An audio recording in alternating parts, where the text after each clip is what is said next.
ગુરુજનો, શિક્ષકો, વાલીશ્રીઓ અને વાલા વિદ્યાર્થી મિત્રોને વેકરિયા કૃષ્ણના નમસ્કાર. તો ગુજરાતના ગૌરવવંતા સરદાર વલ્લભભાઈ પટેલના જીવન કવનની વાત કરું તો સરદાર વલ્લભભાઈ પટેલનો જન્મ 15 ઓક્ટોબર 1875 રોજ થયો હતો. તેમના પિતાનું નામ ઝવેરભાઈ અને માતાનું નામ લાડબાઈ હતું. તેઓ નાનપણથી જ સાહસી, નીડર, પ્રામાણિક, સત્યવાદી જેવા ગુણો ધરાવતા હતા. તેઓએ પ્રાથમિક શિક્ષણ કરમસદમાં કર્યું હતું અને માધ્યમિક શિક્ષણ પેટલાદમાં કર્યું હતું. ત્યારબાદ તેઓએ 1897 ના રોજ મેટ્રિક પાસ થયા. ત્યારબાદ તેઓ વકીલાતનું ભણ્યા અને એક સફળ વકીલ બન્યા હતા. પરંતુ દેશપ્રેમની લાગણીએ તેઓ આઝાદ આંદોલનમાં જોડાયા.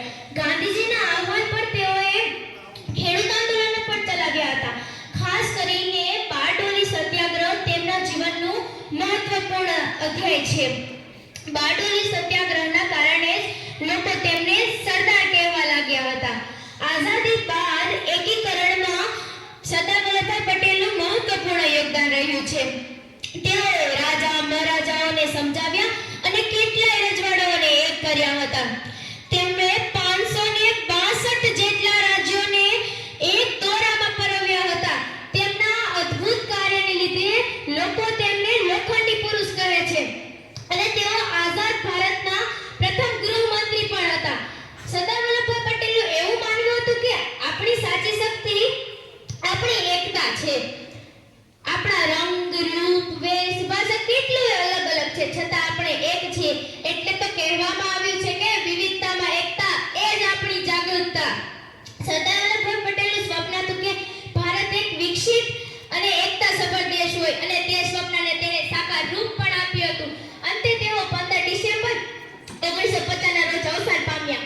પરંતુ તેમના સંદેશા અને એકતા આજે જીવંત છે. તેમને મરણોત્તર એવોર્ડ, રત્ન એવોર્ડથી નવાજવામાં આવ્યા હતા. તેમની મૂર્તિ સ્ટેચ્યુ ઓફ યુનિટી વિશ્વની સૌથી ઊંચી મૂર્તિ તરીકે ઓળખાય છે, જે આપણું ગૌરવ અને એકતાનું પ્રતીક છે. આમ જોઈએ તો સરદાર વલ્લભભાઈ પટેલનું જીવન જ આપણા માટે એક સંદેશો છે. તો ચાલો તેમની અસરદાર શીખો વિશે જાણીએ. જીવનમાં અભ્યાસનું આગવું મહત્વ છે. અભ્યાસ ગંભીરતાથી પૂર્ણ કરવો જોઈએ. એકતા એ અનેરી શક્તિ છે. જીવનમાં આપણે સાદગીભર જીવન જીવવું જોઈએ. લક્ષ્ય નક્કી કરો અને તે લક્ષ્યને પામવા માટે તદ્દન મહેનત કરવી જોઈએ. સારા માણસો સાથે રહીને સારા કાર્યો કરવા જોઈએ અને અન્યાય તો ક્યારે પણ સહન ન કરવો જોઈએ.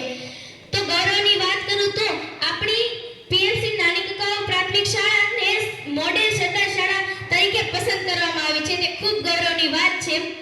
વલ્લભ બની આવ્યો રે તું હિંદનો શણગાર, કિશન કુળ દીપક તને વંદન હજાર વાર. અસ્તુ. જય